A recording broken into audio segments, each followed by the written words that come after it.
হঠাৎ করে যদি শোনো ব্রাইড তোমাকে ফোন করে বলছে, দিদি আমার বিয়েটা আর হচ্ছে না, তো বলো তো কেমন লাগে। প্রথম দিকটা তো আমি ঘাবড়েই গেছিলাম। তারপরে আমি ব্রাইডকে জিজ্ঞেস করলাম যে কী হয়েছে তোমার, কেন বিয়েটা হবে না। তখন ও বললো যে দিদি আর বলো না, আমি যখন কলেজে পড়তাম তো এরকম জল কম খাওয়ার কারণে আমার শরীরটা খারাপ হয়ে যায়। তো আমি ডাক্তার দেখিয়েছি, ডাক্তার বলেছে গলব্লাডারে স্টোন হয়েছে, তো সেই কারণে অপারেশন করতে হবে। তো সেই জন্য বিয়েটা হচ্ছে না, মানে পিছাচ্ছে। খুব টেনশনের মধ্যে আছে, খুবই উইক হয়ে আছি, তো ওই কারণে বিয়েটা হচ্ছে না। তো আমি ব্রাইডকে বলি যে তুমি একদম এইসব নিয়ে চিন্তা করো না, সব কিছু ঠিক হয়ে যাবে।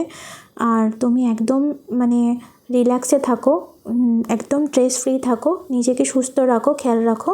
আর তোমার চিন্তা নেই, তুমি যখন আমাকে বুকিং করেছো তো তোমার আমি কাজটা করেই দেবো। সে 1 বছর লেট হোক বা যাই হোক না কেন, যবেই তোমার বিয়ে হোক আমি তোমাকে সাজাবো। তো তুমি একদম ওইসব নিয়ে চিন্তা করো না, নিজের খেয়াল রাখো, সুস্থ থাকো। তো এই বলি ব্রাইডের সঙ্গে কথা শেষ হয় আমার। হ্যালো গাইস, আমি নিশা।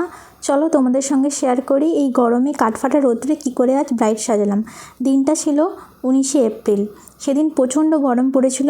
তো ব্রাইডের বাড়িতে তো এসি ছিলই না, তার মধ্যে বারবার কারেন্ট যাচ্ছিল, খুবই অসুবিধার মধ্যে পড়তে হচ্ছিল। লোকেশানটা ছিল সেদিন ঘাটাল। তো আমার ব্রাইডের নাম হচ্ছে প্রতিমা, ও রিসেপশনের জন্য বুক করেছিল। তো চলো শুনে নিই মুখ থেকে কেমন ও লুক চাইছে। তেমন কোনো চাওয়া নেই, আর হচ্ছে আমি শুধু লিপটার কথাই বলতে চাই, আমার ঠোঁটটা যেন নিউড আর ডার্ক হয়, আর হচ্ছে বাদ বাকি তুমি তোমার পছন্দ মতো আমার মুখের সঙ্গে যেটা ম্যাচ করে ওটাই মানে একদম সোভার একটা লুক চাইছো, ডিউই টাইপ অফ। হ্যাঁ, যেন মানে নিউডই হয়, যেন মানে বেশি না হোয়াইট হয়ে যায়, ব্যাস এই। মানে স্কিন টোনের প্রপার স্কিন টোনে ম্যাচ করে হ্যাঁ হ্যাঁ চাইছো, তাই তো? হ্যাঁ। ঠিক আছে। আর তুমি যেন আমাকে কবে বুক করেছিলে? আমি করেছিলাম ওই 1 মাস মতো হয়ে গেল। 1 মাস আগে। 1 মাস আগে।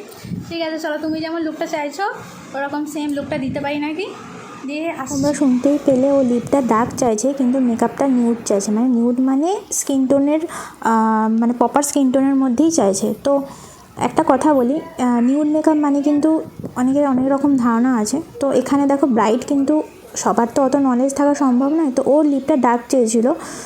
তো যাই হোক, সেই জন্য লিপটা ডার্ক রাখা হবে, স্কিন টোন অনুযায়ী ওর মেকআপ করা হবে। তো যাই হোক, ব্রাইডের কথা মতোই আমি মেকআপটা করা শুরু করে দিয়েছিলাম। তো তার আগে বলি, আমি থাকি চন্দ্রকোনা রোডে। তো সেখান থেকে আমাকে ব্রাইড বুক করেছিল ঘাটালে যাওয়ার জন্য। তো আমি কি বলবো, ঘাটালে যাওয়াটা এতটাই ডিফিকাল্ট ছিল সেদিন। মানে সেদিনকে আসলে সামহাও রামনবমী বা কিছু একটা ছিল, আগের দিন বা পরের দিন। তো রাস্তাঘাট, ঘাটালের রাস্তাঘাট এমনিতেই খুব সরু, আর আমি গাড়ি করে যাচ্ছিলাম, কারে করে। তো এতটাই রাস্তাটা মানে শর্ট ছিল যে মানে গাড়ি ঠিকঠাকভাবে যাচ্ছিল না। এক সময় তো মানে একটা পুকুরের মধ্যে পড়েই যাচ্ছিলো প্রায় গাড়িটা। তো যাই হোক, অনেক কষ্ট করে আমি আর আমার অ্যাসিস্ট্যান্ট পৌঁছেছি ব্রাইডের লোকেশানে ফোন করে করে। তো যাই হোক, সেদিনকে প্রচণ্ড গরম ছিল গাইস। তো ব্রাইড বুক করেছিল ওয়াটারপ্রুফ মেকআপের জন্য। তো মানে যাই হোক, বুঝতেই পারছো এসি ছাড়া মেকআপটা এত গরমে বা ঠিকঠাক মতো ফ্যান না থাকলে খুবই অসুবিধা হয়। তাও ব্রাইড একটা ব্যবস্থা করেছিল স্ট্যান্ড ফ্যানের, কিন্তু সেদিনকে এত কারেন্ট চলে যাচ্ছিলো যে ব্রাইড বারবার ঘামছিল। আমি বারবার ওকে মানে মেকআপটা সেট করছিলাম যাতে কোনোভাবে মেকআপটা ঘেটে না যায়। আর ওয়াটারপ্রুফ মেকআপ তো বুঝতেই পারছো প্রপার গরমের দিনই করা হয়েছে। আমার লাইফে মনের দিক থেকে এত স্ট্রং একটা ব্রাইডকে প্রথম দেখলাম আমি। তোমাদের সঙ্গে একটা কথা শেয়ার করা হয়নি, আমার ব্রাইড যে প্রতিমা, ওর বিয়েটা কিন্তু পিছিয়ে যাচ্ছিল। ওর একটু শরীর খারাপ হয়ে গিয়েছিলো মাঝখানে। তো যাই হোক, শেষ পর্যন্ত পিছায়নি, ওই সেম ডেটেই বিয়ে হয়েছে এবং রিসেপশনও হয়েছে। তো ও খুবই অসুস্থ ছিল সেদিনটা। মানে ওর জল কম খাওয়াতে শরীরটা প্রচণ্ড ডিহাইড্রেটেড হয়ে গেছিলো, প্লাস ওর কিছু প্রবলেমও এসেছিলো। তো ওই শরীর খারাপ নিয়েই মেয়েটা মানে কি বলবো, বিয়ে করেছে আর কি। ওর মনে অনেক স্ট্রেংথ আছে, বিয়ে নিয়ে অনেক মেয়েরই একটা স্বপ্ন থাকে। তো যাই হোক, অত ঝুট ঝামেলা, অত শরীর খারাপ নিয়েও মেয়েটা বিয়ে করেছে। তো সেই জন্য আমার তরফ থেকে হ্যাটস অফ প্রতিমা, তুমি সবসময় সুস্থ থাকো, ভালো থাকো, তোমার আগামী জীবন অনেক সুন্দর হোক এই কামনাই করি। তো এবার গাইস চলো ওর লুকটা দেখাচ্ছি তোমাদেরকে। ওর আই মেকআপ নিয়ে সেমন একটা ডিমান্ড ছিল না, কিন্তু আমি ওকে অ্যাঞ্জেল আইলাইনার করে দিয়েছি, যেটা ওকে খুব মিষ্টি লাগছিলো সেদিনকে। খুব সুন্দর একটা লুক ক্রিয়েট করছিল। আর অ্যাডভান্স বধূ টাইপ অফ হেয়ারস্টাইল করে দিয়েছি। তো মানে কিছুটা এরকম টাইপ অফ লুকই চেয়েছিল, আমাকে আগে থেকে বলেছিল। চলো ওর মুখ থেকে রিভিউটা শুনে নিই। বলো, তোমার নাম কি? প্রতিমা বাড়ি। সরি, ঠিক আছে, বলো না, বিয়ের আগের টাইটেল তো এখন। এখন প্রতিমা মণ্ডল। আচ্ছা আচ্ছা, প্রতিমা মণ্ডল। সবাই লোক দেখে যাবে না। আচ্ছা বলো, তোমার সাজটা কেমন লেগেছে? আমার খুব ভালো লেগেছে। আমি প্রথমে বুঝতেই পারিনি যে এত সুন্দর লুক হবে বলে।